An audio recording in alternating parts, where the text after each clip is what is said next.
López Obrador nació el 13 de noviembre de 1953 en Tepetitán, población del municipio de Macuspana, Tabasco. Inició su carrera política al apoyar la candidatura a senador del poeta tabasqueño Carlos Pellicer por el estado de Tabasco. En 1977 fue director del Instituto Indigenista de Tabasco, donde realizó una importante labor dedicada a los indígenas chontales. En 1984 regresó al Distrito Federal para asumir la dirección de la promoción social del Instituto Nacional del Consumidor. Del 2 de agosto de 1996 al 10 de abril de 1999, ocupó el cargo de presidente del Partido de la Revolución Democrática, PRD. De diciembre de 2000 a julio de 2005 fue jefe de gobierno del entonces Distrito Federal. Dentro de este periodo, inauguró la primera línea del Metrobús, instituyó el programa de pensiones para adultos mayores de 70 años, fundó la Universidad Autónoma del Estado de México, la UACM. La deuda pública incrementó de 32.788 millones de pesos en 2001 a 41.439 millones en 2005. La inversión extranjera en la entidad bajó y subió durante el periodo. También hizo el segundo piso del periférico dentro de su mandato. Fue 3 veces candidato a la presidencia de la República. 3 veces candidato a la presidencia de la República. Ojalá te hubieras rendido. En 2006, 2012 y 2018. En su tercera postulación para el cargo del jefe de Poder Ejecutivo en 2018, ganó las elecciones. Al fin se le hizo al fuchicaca. Con el 53.19% de los votos, lo que le dio una ventaja de 17.503.363 votos frente a su contrincante más cercano, el presidente constitucional de los Estados Unidos mexicanos, el 1 de diciembre de 2018, día en que inició su cambio de régimen, la cuarta transformación de México. Recordemos que AMLO llegó a la presidencia por el partido Morena, la Esperanza de México, también conocido como Movimiento de Regeneración Nacional. En las elecciones de 2018 encabezó la coalición Juntos Haremos Historia, junto al Partido del Trabajo PT y el Partido Encuentro Social PES, con Andrés Manuel López Obrador, AMLO Vive, como candidato presidencial. En los comicios celebrados el 1 de julio, el partido se convirtió en la primera fuerza política del país, obteniendo la presidencia de la República y la mayor parlamentaria en ambas cámaras del Congreso de la Unión. La plataforma partidaria actual aboga por la austeridad económica y nacionalista, el estado del bienestar, el indigenismo, el principio de no intervención, de prolección, la legalización de las drogas y el combate contra la corrupción. Es importante recalcar algunos asuntos que han surgido durante su sexenio, como que con casi 4.000 casos, 2019 fue el año con más asesinatos de mujeres en México del que se tiene registro. Según las estadísticas de los homicidios a nivel nacional del Instituto Nacional de Estadística y Geografía, INEGI, durante el 2019 se tuvo registro en el país de 36.476 homicidios, de los cuales 3.874 eran mujeres. Esta cifra es la más alta desde 1990, superando incluso la de 2018, cuando se registraron 3.752 homicidios de mujeres. El incremento ininterrumpido de asesinatos de mujeres es de 2015, el año en el que se registraron 2.383 casos. En 2016 fueron 2.813 asesinatos y en 2017 3.430. Claro, podemos notar una gran diferencia.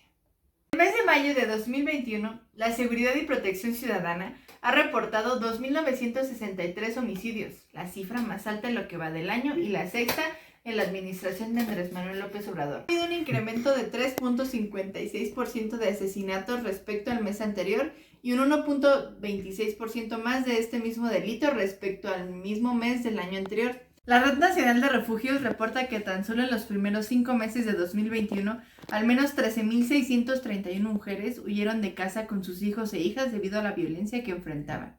Además, de acuerdo con el Sistema Nacional de Seguridad Pública, de enero a mayo de este año se reportaron 603.000 casos de violencia familiar, mientras que en 2020 se registraron 220.300.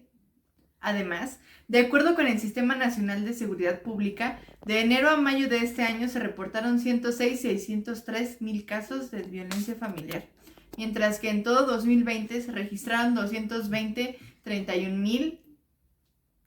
Además, de acuerdo con el Sistema Nacional de Seguridad Pública, de enero a mayo de este año se reportaron 106.603 casos de violencia familiar, mientras que en todo 2021 se registraron 220.031, que es la cifra más alta desde 2015.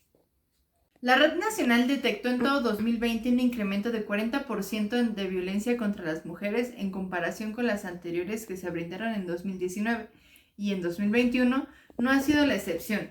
Tan solo en los primeros 5 meses el aumento fue del 4% en comparación al mismo periodo del anterior año. Con el último reporte del SNSP, 4.32% de las llamadas de emergencia al 911 en los primeros 5 meses de este año corresponden a denuncias por violencia familiar. Este es el porcentaje más alto con respecto a otros delitos tomando en cuenta el informe sobre violencia de género.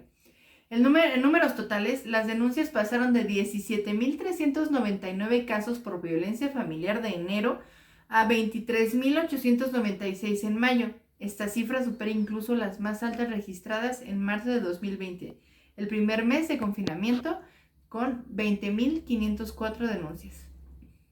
Uno de los pilares de esta cuarta transformación, la austeridad que mata, que ha tenido grandes consecuencias durante este sexenio, como el desabasto de medicamentos, que ha repercutido mucho en los niños de cáncer, que no han tenido los medicamentos ni las quimioterapias necesarias para poder llevar o sobrellevar su enfermedad. La cancelación de programas que demostraban que funcionaban como Prospera o las estancias infantiles que eran tan necesarias para esas madres que no tenían dónde dejar a sus niños para poder ir a trabajar y tener un sustento en la familia. O también la reducción de gastos operativos del Estado. Dentro de sus aportaciones jurídicas encontramos la ley de hidrocarburos, la reforma al Poder Judicial, de lo cual hay mucho que decir porque quitándole a todos y no quitándole solo a los que sí ganan demasiado, pasando a fregar más a los que de por sí ganan poco, el Patrón Nacional de Usuarios de Telefonía Móvil o su iniciativa para acabar con el outsourcing, la concesión para ferrocarriles para su tan amado Tren Maya, que lo único que ha hecho ha sido dañar más el ecosistema y a nadie le hace falta, pero bueno. Y la ley orgánica de la Fiscalía. Los pilares de la cuarta transformación, la corrupción, la que dicen o presumen que ya no hay. Pero no podemos olvidar a Manuel Bartlett, director general de la Comisión Federal de Electricidad, a quien se le olvidó documentar en 2019 que tenía 23 residencias y 13 empresas. Y acusó que todo era un complot, o un ataque político o una conspiración de intereses oscuros. No hizo ningún intento por desmentir los datos investigados porque no tenía forma de hacerlo, claramente. Incluyó a su colaboradora Irma Heréndira Sandoval, secretaria de la Función Pública, para que investigara el caso, pero al hacerlo públicamente le dictó la conclusión: su amigo y funcionario era intolerante. La indignatoria oficial cumplió con el liberato y fue exonerado. Menos de un año después, los Bartlett lo hicieron de nuevo. El hijo del funcionario fue descubierto por la Organización Mexicanos contra la Corrupción vendiendo ventiladores en medio de la pandemia y a sobreprecio.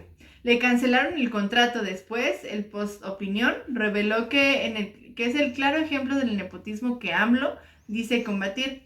Manuel Bartlett Jr. tiene otros contratos por 162 millones de pesos con varias dependencias federales. De estos contratos, ninguno se canceló. A Irma Heréndira Sandoval, nombrada la zarina anticorrupción, le documentaron este año 6 propiedades junto a su esposo John Ackerman, un académico y presentador de la televisión pública convertido en propagandista del obradorismo. Una de sus residencias le fue regalada en 2007. Frente a documentos oficiales, escrituras e imágenes, ella y la mayoría de los integrantes del gabinete respondieron con injurias, amenazas y descalificaciones.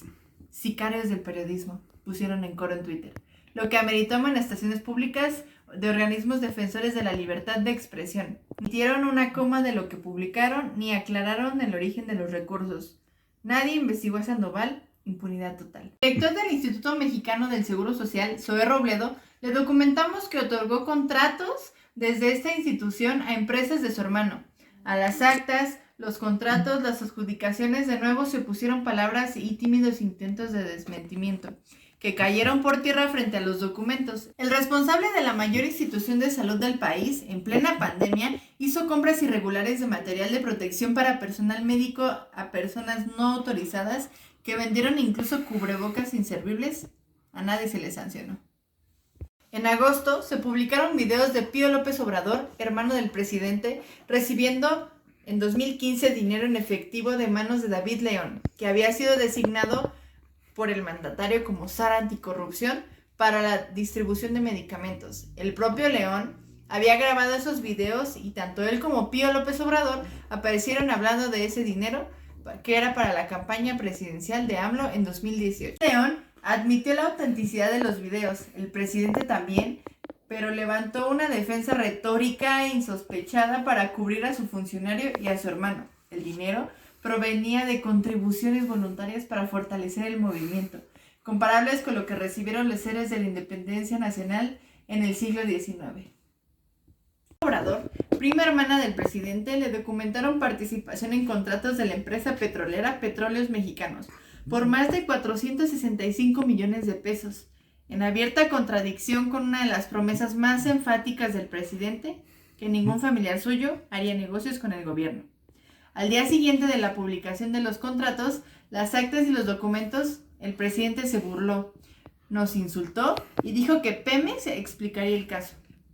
El comunicado oficial confirmó los datos que publicamos. Hay dos pequeños temas que me gustaría rescatar dentro de la historia de AMLO.